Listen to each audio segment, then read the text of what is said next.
क्या आपने कभी सोचा है, एक आम किसान जो दिन रात खेतों में पसीना बहाता है, क्या उसे भगवान का साक्षात दर्शन हो सकता है? क्या सिर्फ मंदिरों, व्रतों और पूजा पाठ से ही भगवान मिलते हैं, या फिर सच्चा श्रम, सच्चा प्रेम और निस्वार्थ भावना भी किसी को भगवान से मिला सकती है? आज की ये कहानी आपको झकझोर, तो बैठ जाइए, ध्यान से सुनिए। एक किसान को कैसे मिले भगवान। बहुत समय पहले की बात है, एक छोटा सा गांव था जहां एक किसान हरिदास अपनी पत्नी और बेटे के साथ रहता था। हरिदास गरीब जरूर था, पर दिल से बहुत अमीर था। उसका जीवन खेती में ही व्यतीत होता और भगवान को याद करना ही उसकी सबसे बड़ी संपत्ति थी। हर सुबह सूरज उगने से पहले वह खेतों में काम करने चला जाता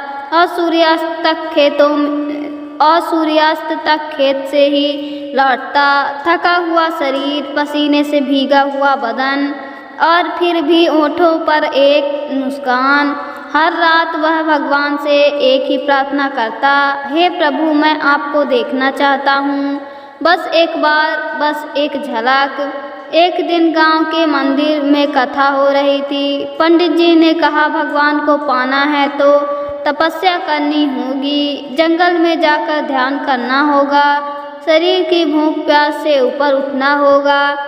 हरिदास ने पूछा, क्या एक किसान को भगवान नहीं मिल सकते जो खेत में दिन रात लगा रहता है? वह कैसे तप करेगा? पंडित मुस्कुराए, तू किसान है, तेरा काम भी एक तप है, लेकिन तेरा मन यदि निर्मल हो तो भगवान तुझ तक ला सकते हैं। यह सुनकर हरिदास का हृदय आनंदित हो गया। हरिदास ने अपने खेत को मंदिर मान लिया, हल को भगवान का वाहन समझा, बैलों को सेवक और बीजों को फूल की तरह जा। अब वह सिर्फ अन्न नहीं उगाता था, वह हर फसल को भगवान के चरणों में अर्पण करने जैसा मानता था। उसका जीवन एक साधना बन गया। जो कोई भी भूखा आता, हरिदास उसे पहले खिलाता, फिर खुद खाता। गरीब हो या अमीर, वह किसी में भेदभाव नहीं करता। धीरे धीरे गांव के लोग उसे पागल कहने लगे। ये क्या भगवान भगवान करता है, इसके खेत में कोई भगवान आएगा क्या? एक बार अकाल पड़ा,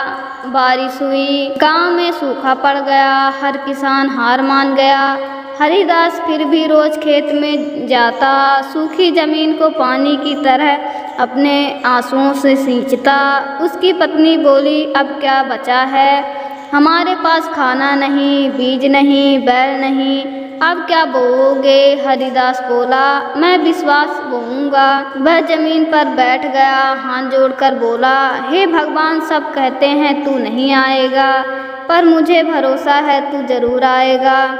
अगली सुबह हरिदास को खेत में एक साधु मिला, बहुत भूखा और थका हुआ। हरिदास ने उसे घर ले जाकर खाना खिलाया, पैर धोए और अपने फटे कपड़े दे दिए। साधु ने पूछा, तू इतना सेवा क्यों करता है? हरिदास बोला, क्योंकि हर व्यक्ति में मुझे भगवान दिखते हैं। साधु मुस्कुराए और उसी क्षण वह एक तेज प्रकाश में बदल गए। हरिदास आंखें मिचमिचाते हुए देखता रह गया। सामने खुद भगवान खड़े थे, सुंदर, तेजस्वी और मुस्कुराते हुए।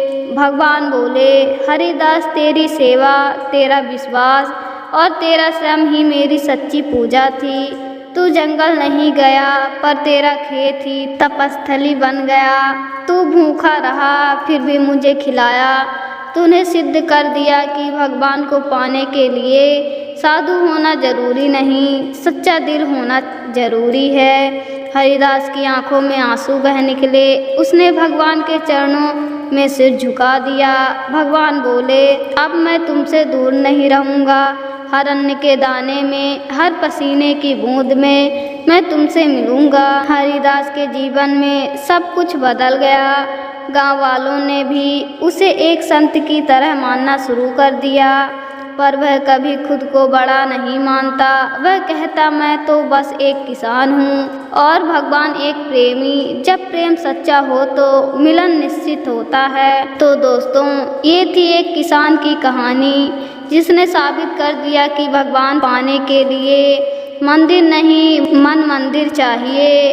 अगर आपको ये कहानी अच्छी लगी हो तो इसे ज़रूर शेयर करें और खुद से पूछें, क्या हम अपने काम, अपने जीवन और दूसरों की सेवा को भी भगवान की भक्ति बना सकते हैं।